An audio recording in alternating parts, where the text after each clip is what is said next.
Hello everyone, कैसे हैं आप सभी। मिंटू एकेडमी में आपका बहुत बहुत स्वागत है।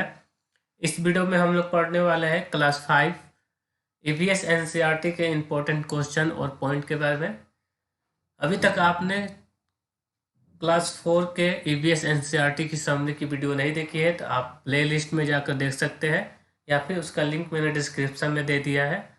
लिंक पर भी क्लिक कर आप उन वीडियो को देख सकते हैं। अगर आप क्लास 4 और क्लास 5 की जो सीरीज मैंने बनाई है एबीएस की, अगर उन सभी वीडियो को आप देख लगते हैं तो उसके बाद आपको कोई और वीडियो देखने की ज़रूरत नहीं पड़ेगी, ना ही आपको पूरी एनसीईआरटी की बुक पढ़ने की आवश्यकता पड़ेगी। तो चलिए स्टार्ट करते हैं।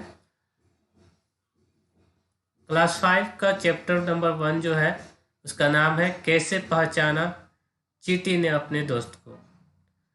तो इससे जो इम्पोर्टेंट क्वेश्चन बनते हैं, चींटियाँ एक लाइन में क्यों चलती है।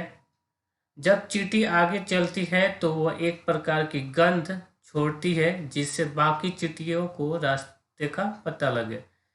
तो चींटियाँ लाइन में इसलिए चलती है क्योंकि जो आगे की चींटियाँ होती है वो गंध छोड़ती जाती है और उन्हीं को गंध को पहचान कर आपकी बाकी चींटियाँ उनके पीछे पीछे चलती रहती है।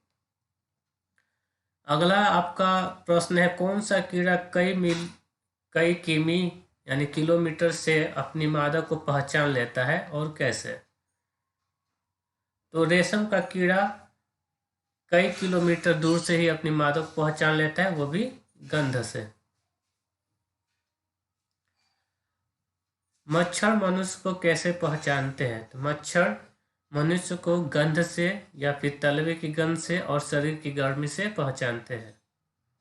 अगला जो आपका प्रश्न है, कुत्ते अपने क्षेत्र में किसी अन्य कुत्ते के होने की पहचान कैसे करते हैं। इसका सही जवाब है आपका मल मूत्र से। चिड़िया देखते समय अपना सिर क्यों हिलाती रहती है। इसका जो उत्तर होगा, चिड़ियों की आंखों की पुतली स्थिर रहती है, इसलिए वो वस्तुओं को देखने के लिए उन्हें पूरी तरह गर्दन घुमानी पड़ती है। नोट में है, चिड़िया एक ही समय पर अलग अलग आंखों से अलग अलग वस्तुओं को देख सकती है। अगला प्रश्न है आपका, मनुष्य से 4 गुना तेज देखने वाले पक्षी कौन से हैं। तो बाज, चील और चमगादड़ है। नोट में है, ज्यादातर जानवर रंग नहीं पहचान पाते हैं। दिन में जगने वाले जानवर कुछ रंग देख पाते हैं।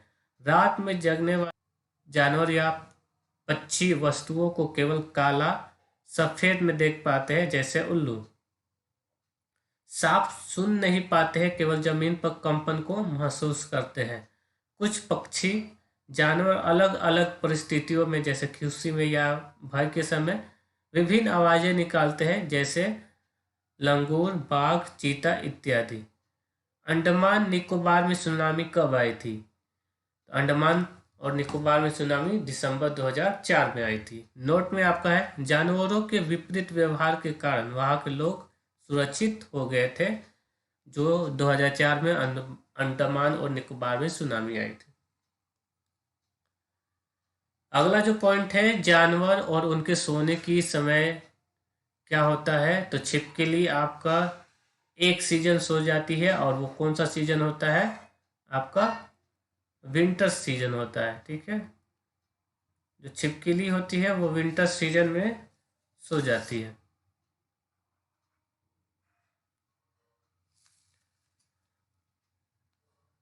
और अगला आपका है गाय। गाय आपके दिन में 4 घंटे बस सोती है। सांप आपके 18 घंटे सोते हैं।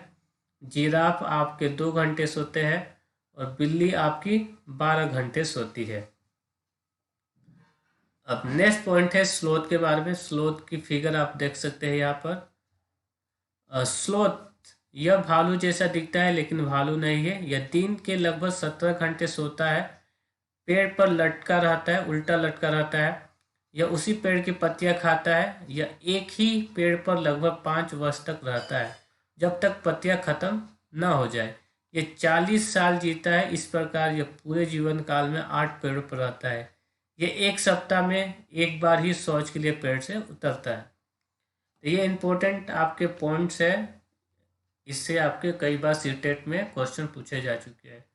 अगला पॉइंट है आपका टाइगर यानी कि बाघ। बाघ रात में हमसे 6 गुना बेहतर देख सकता है। बाघ की मूंछ उसे अंधेरे में उसके शिकार को ढूंढने में मदद करती है। बाघ पतियों की आवाज़ और किसी जानवर के हरकत करने में अंतर को महसूस कर सकता है। बाघ के कान चारों दिशाओं में घूम सकते हैं, जो उसे चारों ओर की आवाज़ सुनने में मदद करते हैं। बाघ अलग अलग परिस्थितियों में अलग अलग आवाज़ें निकालता है। इसकी दहाड़ की आवाज़ लगभग 3 किलोमीटर तक सुनाई देती है। अगला जो इम्पोर्टेंट पॉइंट है आपका जानवर खतरे में। तो चीता बहुत सतर्क जानवर है, लेकिन फिर भी खतरे में है। तो जानवरों को क्यों मारा जाता है, उनके कारण क्या है? हाथी को आपके दांत के लिए मारा जा रहा है, गेंडा को उसके सींग के लिए, चीता, मगरमच्छ और सांप को स्किन यानी उसके त्वचा के लिए, और मृग को कस्तूरी और यानी उसके खुशबू के लिए। अगला इम्पोर्टेंट नोट है आपका, कुछ जगहों पर शिकार करना मना है, जैसे उत्तराखंड का जिम कॉर्बेट नेशनल पार्क और राजस्थान भरतपुर में केवलादेव घाना अभयारण्य इत्यादि। आप ये फिगर भी देख सकते हैं केवलादेव घाना नेशनल पार्क का, और जिम कॉर्बेट नेशनल पार्क आपका रिजर्व टाइगर का नेशनल पार्क है। अगला चैप्टर है चैप्टर नंबर 2, कहानी सपेरों की। तो इससे जो इम्पोर्टेंट आपके क्वेश्चंस बनते हैं वो है, नाग गुम्फन क्या है? तो इसका सही जवाब है, एक प्रकार की डिजाइन। ऐसे डिजाइन रंगोली, कढ़ाई और दीवारों को सजाने के लिए महाराष्ट्र, गुजरात और दक्षिण में, भारत के दक्षिण में प्रयोग किया जाता है। जो नेक्स्ट आपका प्रश्न है, भारत में पाए जाने वाले जहरीले सांप कौन कौन से हैं? तो भारत में 4 प्रकार के जहरीले सांप पाए जाते हैं। पहला है नाग, दूसरा है क्रेत, तीसरा है दुबैया और चौथा है अफाई। तो सांप के कितने दांत होते हैं, अगला प्रश्न है। तो सांप के 2 दांत होते हैं। सांप के 2 ये इंपॉर्टेंट नोट्स है आपका। सांप के 2 खोखले जहर वाले दांतों से जहर व्यक्ति के शरीर में चला जाता है।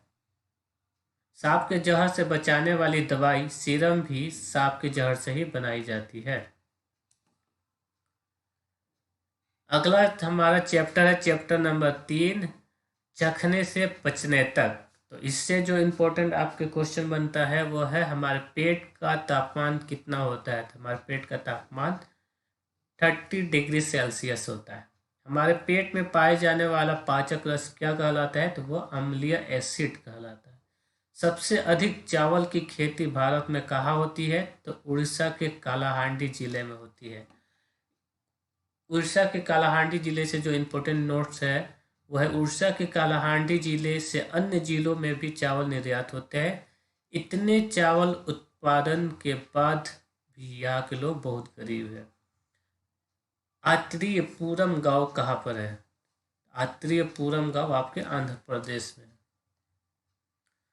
अब ये कुछ खाने की चीज़ लिखा है, और अगर पेट में अगर उसको रखा जाता है तो कितने देर में पचता है, और अगर गिलास के पाचक रस में रखा जाता है तो कितने देर पचता है, ये इसकी टेबल है। अगर कच्चा दूध पेट में आपका 2 घंटे 15 मिनट में पच जाता है, वही गिलास के पाचक रस में 4 घंटे 45 मिनट लगता है।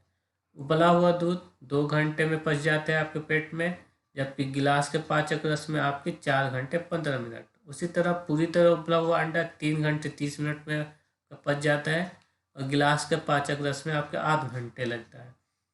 कम उबला हुआ अंडा आपके 3 घंटे में पचता है, वही आपके गिलास के पाचक रस में 6 घंटे 30 मिनट में पचता है। कच्चा फेंटा हुआ अंडा आपके 2 घंटे में पच जाता है, वही गिलास के पाचक रस में 4 घंटे 15 मिनट लेता है। कच्चा अंडा आपका 1 घंटे 30 मिनट में पच जाता है, वही गिलास के पाचक रस में 4 घंटे लगते हैं।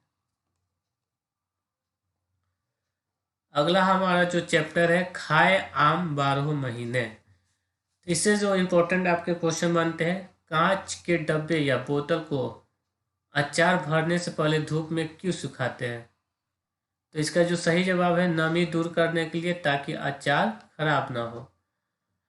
चीज़ें सुरक्षित रखने के लिए घरेलू उपाय है, इससे हम जो चीज़ है उससे कुछ दिन तक आराम से सही रख सकते हैं। जैसे दूध को उबालकर हम लोग 1-2 दिन तक रख सकते हैं। पके चावल को कटोरे में रखकर या कटोरे को पानी में रखकर, हरा धनिया को गीले कपड़े में लपेटकर, प्याज या अदरक को सूखे या खुले स्थान पर रखकर। अगला जो चैप्टर है आपका चैप्टर नंबर 5, बीज। बीज और बीज, इससे जो इम्पोर्टेंट आपका है पहला ही है शिकारी पौधे। कुछ ऐसे पौधे भी होते हैं जो चूहे, मेढकों, कीड़े मकोड़ों और छोटे जीवों का शिकार करते हैं। इनमें निपेंथिस सबसे ज़्यादा मशहूर है। ये ऑस्ट्रेलिया, इंडोनेशिया और भारत के मेघालय राज्य में पाया जाता है। इसका आकार लंबे घड़े जैसा होता है जिसके ऊपर पत्ती का ढक्कन लगा होता है। घड़े से खास खुशबू निकलती है जिसकी वजह से कीड़े खींचे चले आते हैं। पौधों के ऊपर पहुंचते ही कीड़े अंदर फंस जाते हैं और बाहर नहीं निकल पाते हैं। देखा, ये पौधे भी शिकार करते हैं और वो भी कितनी चतुराई से। तो इस तरह से आप निपेंथिस अपना भोजन बनाता है। तो चलिए अगले पॉइंट पर चलते हैं। अगला हमारा जो इस चैप्टर से क्वेश्चन बनता है, वेल्को की खोज किसने की? तो वेल्को की खोज जॉर्ज मेस्ट्रल ने 1948 में की थी। तो वेल्को किससे बना? तो बीजों के छोटे छोटे हुक से। आप देख भी सकते हैं ये ऐसा होता है आपका। साउथ अफ्रीका से आए बीज कौन कौन से हैं? तो साउथ अफ्रीका से आए बीज हरी मिर्च, टमाटर, आलू, मूंगफली और अमरूद है। यूरोप से आए बीज कौन कौन से हैं? तो बंद गोभी, मटर आपके यूरोप से आए हैं। अफ्रीका से आए बीज कौन से है? भिंडी और कॉफ़ी बीन से। और सोयाबीन कहाँ से आया है? तो चीन से आया है। तो ये इम्पोर्टेंट आपके क्वेश्चन है। तो इस वीडियो में इतना ही। मिलेंगे EVS NCERT के सीरीज के नेक्स्ट वीडियो में। तब तक हंसते रहिए, मुस्कुराते रहिए। और वीडियो अच्छा लगा तो वीडियो को लाइक कर दीजिए, सब्सक्राइब कर दीजिए चैनल को और वीडियो को शेयर कर दीजिए। बहुत बहुत धन्यवाद।